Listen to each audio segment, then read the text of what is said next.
What is up guys, it's your boy Solheim here, back with another Classic WoW video for Mists of Pandaria Classic, and today I want to talk about the best DPS classes in Phase 1 of Mists of Pandaria Classic, as we are getting really close to Mists of Pandaria now, and Phase 1 is, well, obviously going to be the first phase, and I think a lot of people want to know what classes will perform well in Phase 1. So this video will be kind of a prediction from my side, talking about my experiences so far, and also looking at some of the logs from a simulated version of Phase 1 in Mists of Pandaria Classic. That way we can see which classes should perform well and have performed well in the past, and take a look at, well, based on that, which DPS classes will be the best. Now, once again, this is kind of a prediction, but based on past experiences and based on data as well, and then we'll find out in Phase 1 if it is right or incredibly wrong. So, while watching this video, let me know what you think in the comments down below. What are your top 5 melee DPS and top 5 range DPS predictions? Let me know down below in the comments. So, while we at the moment don't have any data from Mists of Pandaria Classic, because, well, we're in Cataclysm still, we do have data from similar servers that are running very similar to how Mists of Pandaria Classic will be running.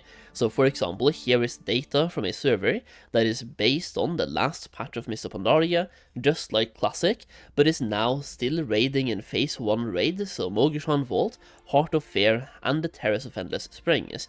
Now, this right here are logs from Terrace of Endless Springs, and it's based on the top parsing logs at the moment on every single boss.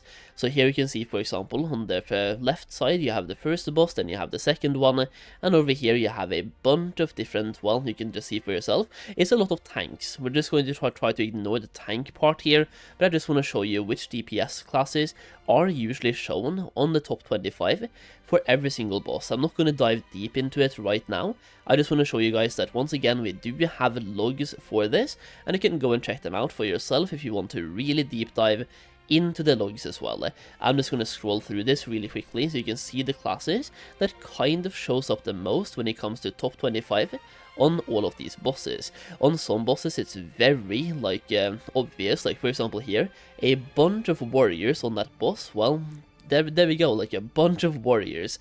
And then on the other one, pretty much only tanks, literally only tanks, plus one unholy DK, one warlock, and an enhancement shaman. So scrolling down one more time, once again a lot of tanks, and then a couple of DPSers in there as well. Now in Mists of Pandaria, like, tanks do a lot of DPS, they just do. They have a vengeance mechanic giving them attack power based on damage taken, so tanks will always be doing insane amount of DPS. Either way, today we're talking about the top 5 melee classes, like DPS wise, not excluding tanks, and top 5 range DPS as well. So once again, we do have some logs here to look at that we will be basing this off of, and my own experience playing on this server as well. With that being said, let's get right into it, shall we? So I will once again be basing this off of my own experience and also the logs that I've been looking at. So with that being said, we're doing this in a tier list style of format, where we have the melee and then we have the ranged. So I'll be doing top 5, where we have the best one at the left side, and then going down towards the right as well.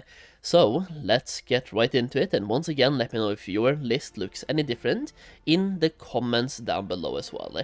Once again, this is way more of a prediction, but once again we have some data to back this up. With that being said, number 1 for melee for me is going to be, let me just find them, we're gonna have Subtlety Rogues. The Subtlety Rogues are very good in Mists of Pandaria in general. They will be very good for pretty much every single phase, but in Phase 1, if you're a good Subtlety Rogue, I feel like you're going to be unbeatable.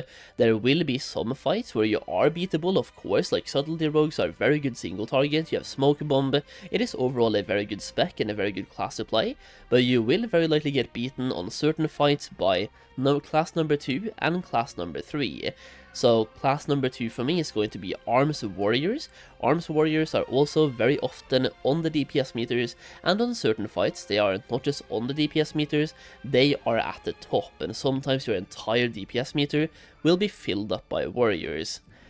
Number 3 then is going to be Unholy Decay, and you might notice that I'm not going to talk too much about like the reasoning behind here, because once again, it is just based on my own experience, having played, looking at data, looking at logs. I'm not going to talk for like 10 minutes per class, but Unholy Decays are very good, but similar to Cataclysm, you kind of need to know how to play, and they can be a little bit tricky, but once you know how to play Unholy Decays, I mean, we looked at the logs earlier in this video, and there were some fights where the only class you saw up there with tanks was Unholy Decays. It really just depends on the boss fight, like can you spread your disease, and are there some AoE cleaves? If there are, well, you can spread your disease and do a bunch of DPS that way as well. Now, there are usually some snapshotting mechanics when you play Unholy Decay that subtlety rogues and arms warriors don't have to deal with, but there's less of them now, I guess, but either way, it can be a tough class to play. Those are the top 3, then we have 2 more classes that I kind of want to put up here as well. So starting this off with Enhancement Shamans. Enhancement Shamans are quite good. They can also, once again, be one of the few classes up there on the DPS meters with tanks, and they are actually not that bad.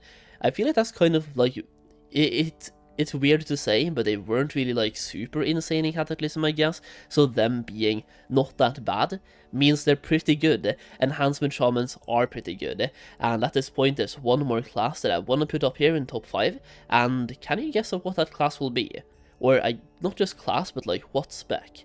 Well, it's going to be the brand new class. It's going to be Windwalker Monk. Windwalker Monks can also be a very good class to play, and the thing is, if you play your, is it called whatever the brew is called, like Tiger's Eye Brew I think it's called, where you have the DPS increase for Windwalkers, well, that DPS increase is actually very, very good as well, and can help you out quite a bit, plus you can use it with your trinkets and cooldowns, so centering that cooldown around your procs or other cooldowns will be a very good way to control your DPS and your burst. And with that Tiger's Eye Brew mechanic, basically Windwalker Monks can increase their damage by 50%, and they gain stacks of Tiger Brew by spending their chi points or combo points, whatever. They get stacks of Tiger's Brew by simply using their combo points, and when you pop your Tiger's Eye Brew, well, it's plus 50% damage, giving you a lot of on-demand damage, which in a raid, if you have to suddenly get a lot of damage in a very short time period to, for example, nuke and add, Windwalker Monks are perfect for this. They can center their cooldowns, like if they have an unused trinket, they can use that with a proc trinket as well, and then pop Tiger's Eye Brew at the same time, and if you can somehow coordinate that with, for example, Time Warp or Bloodlust, well, you are going to have insane DPS. Once again, it just, like, you have to learn how to play around your cooldowns and use your brews correctly to be a good Windwalker Monk.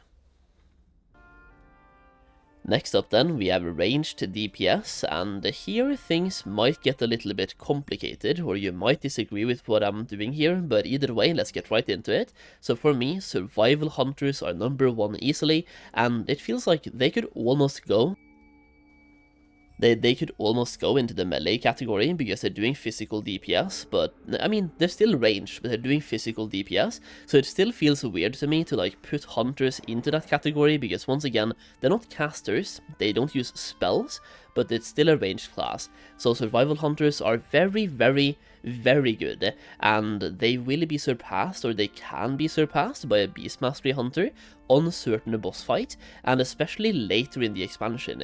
So Siege of Orgrimmar, for example, Beast Mastery is very good, but for phase 1 survival hunters, they're blasting. And once again, Beast Mastery can do quite well as well on certain fights, but in 95% of the time, well, survival hunter will be the best spec, and they will be topping DPS meters quite often.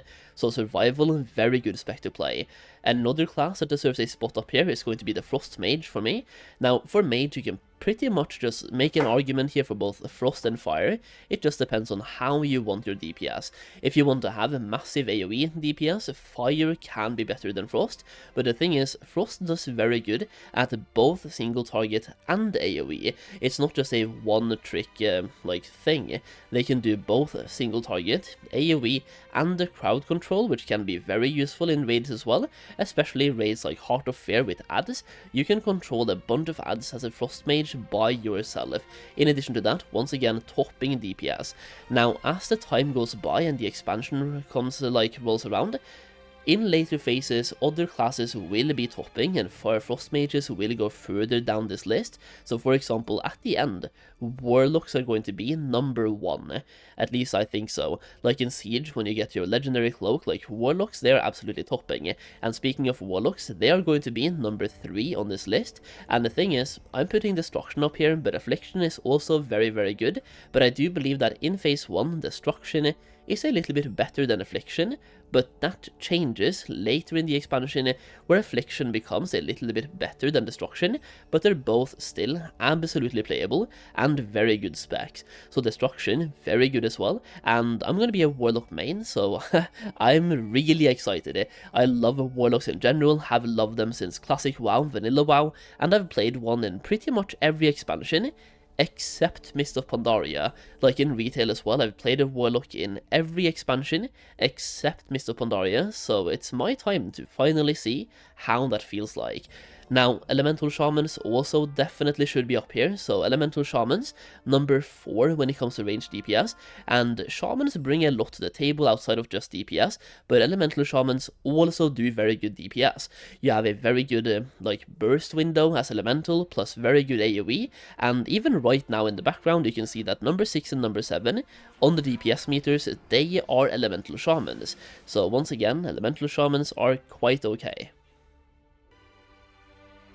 Now at this point, it's getting complicated, because right now when it comes to ranged DPS, we only really have 2 more classes that we can put in here, which is either going to be Shadow Priest, or Boomkin that we can put in here as well, so for example Boomkin right here. But the thing is, there are some other specs that can be better than both Shadow Priest and Boomkins. So for example, Affliction Warlocks are very good as well, very good spec to have, and yeah, like Affliction Warlocks are very good. Even the Demonology Warlocks on certain fights, when it's AoE fights for example, they can be very good. But for the purpose of having a different class here, I'm gonna put in Boomkins. And the thing is, Boomkins are very good as well. I mean, they're obviously way better when it comes to AoE, because Starfall, multi-dotting, and the thing is though, when it comes to raids, many of the raids have multi-dotting in them. You will either have multiple bosses, like for example, in Lei Shi, she will split and summon adds, you can multi-dot the adds, or the first 3 bosses, like there's 3 bosses in Terrace of Endless Springs, in one boss, you can just dot them all up. And the thing is, multi-dotting as a Boomkin is a single target DPS increase, because it gives you a free star surge every now and then. Like you proc free star surges based on how, when your dots are ticking, so more dots equals literally single target DPS increase. Boomkins are also very good on DPS, but once again, very good on AoE fights and less good on single target fights. But I will say that, you could make a strong argument for putting either a Warlock up here, or even a Mage up here as well. Like for example, you can put, Affliction Warlock up here, Fire Mage up here for AoE fights, or even Arcane Mage, but for me it feels right to have Boomkin. So that's basically my top 5, both melee DPS and top 5 range DPS in phase 1 of Mists of Pandaria. Once again, it's a prediction, so let me know if yours looks different in the comments down below. So with that being said, as we're getting towards the end of the video right here, I just want to mention that I have made a gold making guide for Mists of Pandaria that you can check out through the link down below in the video description if you want to learn more about gold making, how to make insane amount of gold at the start of Mists of Pandaria, and how you can prepare for this right now. So you can use your time in Cataclysm to set yourself up and then print gold when Mists of Pandaria comes out. In addition to that, when you buy this guide, you also get the Cataclysm Goldmaking Guide for free, so you basically get 2 guides for the price of 1, so you can check it out once again through the link down below.